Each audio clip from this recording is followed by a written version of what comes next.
Bonjour à tous et bienvenue sur la Fredzone pour une nouvelle vidéo qui va porter cette fois-ci sur iOS 7 et plus précisément sur l'application Rappel. Alors, histoire de vous rappeler un petit peu à quoi ça sert, l'application Rappel va vous permettre de créer des listes de tâches et donc de vous organiser tout simplement. Alors, je lance l'application, on peut remarquer qu'il y a sur l'icône de l'application une petite vignette avec marqué un 3 dedans, donc ça veut dire que j'ai 3 rappels en attente qui ont dépassé leur date. Je lance l'application et là je vois apparaître directement toutes mes listes avec différentes couleurs. Donc je vais avoir ma liste iOS 7, je vais avoir ma liste programmée, rappel, bib, FZN, la liste de courses et ainsi de suite. Pour afficher le contenu d'une liste, on tape sur son intitulé et on voit apparaître automatiquement en enfilade la liste de toutes les tâches qui sont associées à notre liste. Pour marquer une tâche comme étant résolue, tout ce qu'on a à faire, c'est de taper sur les petits ronds et la tâche va automatiquement disparaître en quelques secondes. Ou pas. Là en l'occurrence, c'est pas. Normalement elle est censée disparaître, mais bon, là en l'occurrence, elle ne disparaît pas, c'est un petit peu dommage. Si j'ai envie de modifier ma liste, j'ai ici un lien pour modifier, je vais pouvoir changer sa couleur, je vais pouvoir supprimer les tâches qui ne m'intéressent pas, et je vais pouvoir également réorganiser mes tâches, si je le désire, en faisant un simple glisser-déposer. En bas, j'ai un bouton pour supprimer l'intégralité de la liste. Une fois que j'ai fini mes modifications, j'appuie sur OK.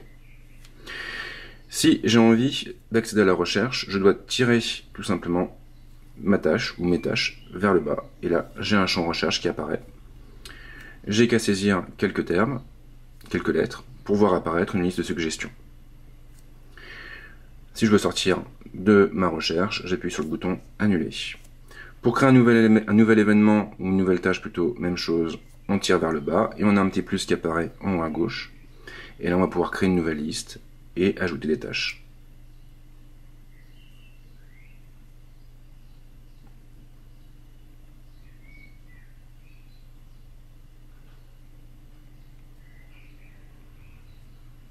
Ce qui est intéressant, c'est que lorsqu'on va créer une tâche, on verra apparaître 3 liens en bas, quand, où et autres. Donc on va avoir la possibilité de rattacher des alarmes à nos différentes tâches. Si je tape sur quand, je vais pouvoir définir une date, un jour et une heure.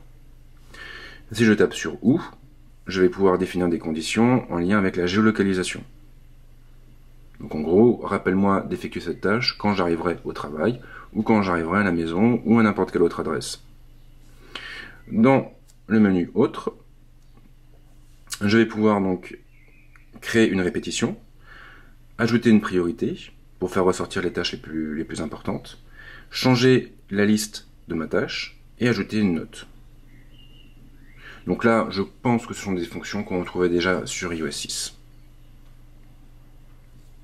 Une fois que j'ai terminé, j'appuie sur OK en haut à droite. Et donc ma nouvelle liste est créée. Si je veux revenir sur la liste de toutes mes listes, j'ai qu'à effectuer, donc je vous le remontre, un balayage vers le bas, à partir du titre de ma liste. Pour créer une nouvelle tâche, je rentre dans ma liste, je descends et j'appuie en enfilade sur une autre ligne.